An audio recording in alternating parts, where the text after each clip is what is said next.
I caught my fiancée cheating on me at her nephew's birthday party, so I gave her a birthday surprise of her own and financially cut off her entire family, forcing them to move back to their trashy house, take their kid out of private school, and stop paying for their grandma's pills. I come here for advice because everyone on my family and friends circle thinks I'm overreacting and need to forgive and the usual BS, so I want to know if you guys think the same. I, Paul, 33M, met my fiancée Andrea, 32F, in high school. We were 15 at the time, and since then, we have both stayed together. We had our rough patches when I went to study in a nearby city, but used to visit her most of the time. When I finally got my studies done and was able to work in the town we both live in, things got better. To this I have to add Andrea comes from a really poor family. We talking 8 siblings, a house made out of wood and a zinc roof, gotta bless South America standards. So knowing this, I was mostly the provider of our relationship. It didn't bother me. I loved to take her out to eat ice cream and see her smile. Same when I take her to car rides on my father car. As time progressed, the things I could afford got better. Since I study in IT and landed a high-paying job working on the town bank, I was almost set for life, I could say. To this that I got myself a nice place to live that I rent from an old man that my parents knew. We are talking one of those ranch houses with plenty of rooms to spare and 2 floors all, so she could live on a bigger house like she used to say. Then one day she asked me if her parents and 2 of her sisters, 12F and 14F, could come live with us, that their living conditions are really bad, and I knew that, so I said yes. We had rooms to spare and we weren't expecting a child, so why not? I thought I know them, and even humble as they are, they're good people. Fast towards then, and I helped pay for a private school for her 2 sisters plus some medical treatment her mother has going through. I must say the rest of their brothers try to pinch some money but mostly have day-to-day jobs, and you know how the economy is a hellhole down here, so it never bothered me helping them since I could. Now comes the famous D-Day. We got invited to a birthday of one of her nephews and told her she should go first, then after I'm out, I'll go. I arrive 2 hours later, then I ask one of her nephews where is she, then he points me at the restroom place the park has, so I walk there. I turn the corner to see my fiancée hugging and kissing one of her family friends. She sees me. We both lock eyes. Of course she panics, tell me this is not what it looks like, right? I bolt towards my car. Funny scene that me running out of the situation make the other kids follow me thinking I'm playing a game. Still, her family pick up fast something was happening as she start banging on my glass windows and screaming as I turn the car on and then drive off. I have no idea what happened after that, just know I felt like garbage and went to my parents' place and hide on one of their empty rooms. After a week I had to face her of course and return home to see a whole congregation, basically all her family was there. Imagine 2 parents, 8 fudging siblings with kids included, and her all came together to try to see if I could forgive, if I could see past her betrayal. We kinda fight a little, but of course I was overwhelmed. Then I asked the question if the cheating was going for long. She didn't answer, so I just walk away to a bunch of people screaming at me to come back. Don't be a coward, try to see beyond this, you get the idea. Then 3 days later I asked her to talk alone, told a couple of mutual friends to help us, and we set a meeting. Then as I first explained to them, then told them who he was and all, to which I learned from one of them that the guy she was with was an ex. From what period I really don't know and I don't wish to know. So you get the idea. That the moment I learned about that information I dropped the meeting, sent her a message saying is cancelled and that I would go pack my stuff. And so I did. 2 weeks later, after the whole fight, I was moving out the place back to my parents. We fought a lot and had to face each and every one of them trying to convince me to forgive their sister. Mistake, but I end up blocking them and putting my foot down, telling them is not their business. Then her friends pile up, even some of my friends too, saying is just a mistake and blah blah. Then what hurt the most was both my parents saying that seeing me like that wasn't right and perhaps I should forgive and fix our relationship, and yup, in this whole parade of people nobody give a dang how I was doing, only our relationship, to which I end up cutting ties with most of them besides some of my best friends and my parents on a low contact deal as I moved to a 1-by-1 bad block apartment I could rent fast. Now 2 months after the whole ordeal I paid the last month, then cut ties with all payments. The house I was renting gone, the private school gone, her mother medical treatment and pills gone.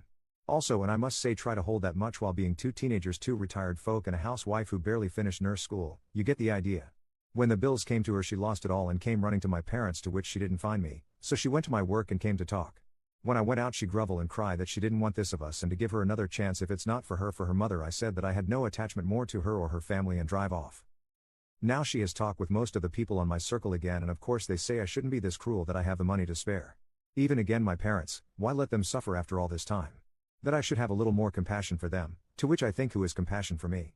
So Reddit, am I the jerk here for cutting the payments and possibly killing grandma because I stopped paying, or care that they go back to their terrible house because they can't pay the other one? Commenter 1. Nothing is stopping the people who say you should pay for everything from paying for everything. Commenter 2. NTA. When people say this isn't what it looks like, a majority of the time it is exactly what it looks like. It's not your responsibility to support the whole family or be concerned about what's going to happen to them. Cut ties. And move on with your life. It seems that you'll be better off without the weight of the family dragging you down financially. Commenter 3. Her and her family are using you as a cash cow, so she got caught and now she is sorry. You are not in the wrong. Cutting ties and funds is the appropriate thing to do. How long was cheating? You don't even know. She wouldn't answer, so for quite some time, a year maybe 2, Maybe since you were in school hoping to make your lives better. This is no longer your problem. Your friends need to respect your decision and respect you more than trying to make you someone's open wallet. Update. Well, I never thought I would be back writing an update, but after a couple of private messages asking for it and a couple of life-changing revelations and some major bad news, I think I'm ready to write this.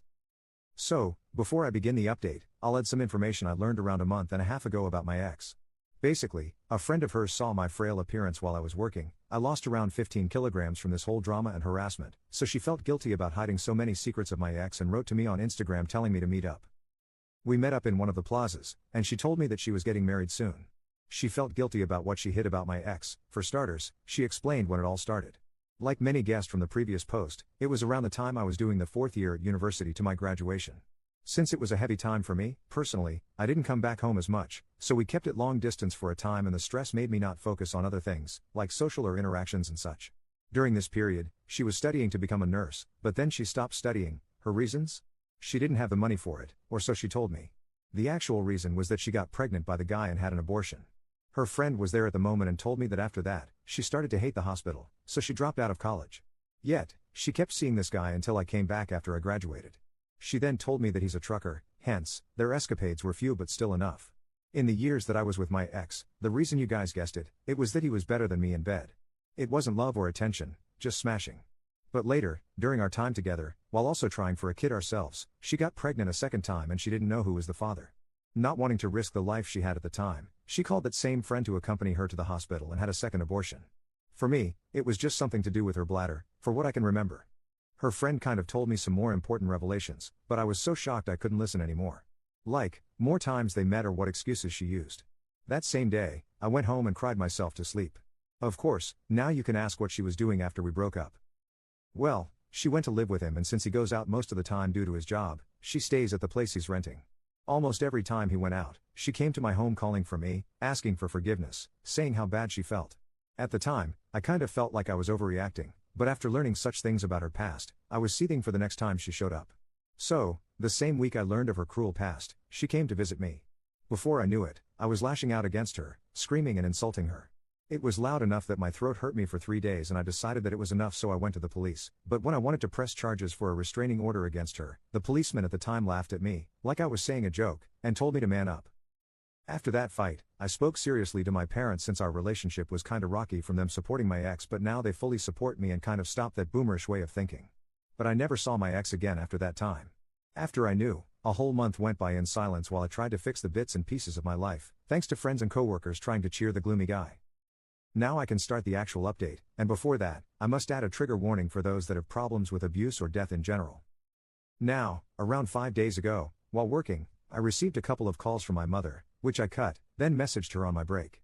She then told me to check the Facebook link she sent me, and it was a video of the news of the town saying about an assault and red room between a man and a woman, the woman, of course, being my ex, and the man, you guessed it, her affair partner.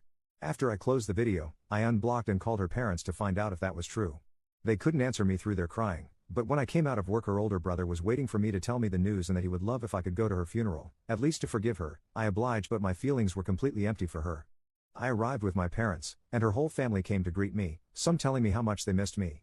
Then, when I got in, I kind of felt like I wanted to see her one last time, perhaps shed a tear one last time, but they had to mourn her with the casket closed due to the damage done to her face, so the last time I saw her was her shocked crying face as I shouted her.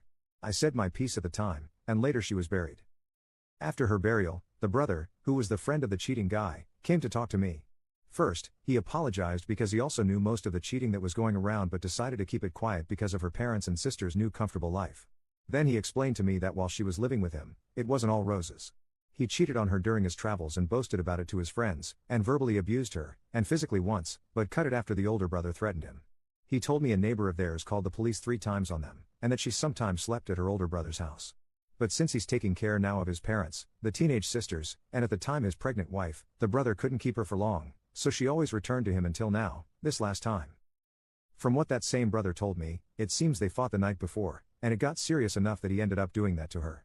The neighbor heard the screams and quickly called the police, but by the time they arrived, it was too late, he ran away. So for now, there's no justice for her. Now, my feelings? Well, I'm quite numb, to be honest. Perhaps still not touching ground, but to be honest, this is not the end I wanted to post or the karma she should have gotten. I know it's not the usual update one can expect, but thank you for reading it and for the comments on the last post. I will continue to lurk as I always did and hope for the best. With that said, thank you for your time. Edit. The police finally caught them while trying to pass the border to the adjacent country. Our province borders with 2 other countries, so I hope her family can now find some justice and she can rest in peace now. Commenter 1. Not everyone wants their cheating ex to suffer a horrible fate. You were hurt by everything that happened because you did love her, and the opposite of love isn't hate, it's indifference. So, it's understandable you feel a certain way about this. Still, don't let yourself fall into the trap of thinking this was something you could have influenced. We never have near as much control over our lives as we think, and that is exponential in the people around us. Commenter 2. I feel like when something this shocking happens, your brain just refuses to process it normally. You didn't want karma, you just wanted to move on, and now you're stuck with something too heavy to make sense of. Commenter 3. I'm amazed that the family didn't hit him up for money at the funeral. Also, her family must be incredibly forgiving. She threw away a lot of opportunity and stability for the whole family, also she can get some abusive jerks' jewels. Yet they still cover for her and support her when abusive jerk is abusive.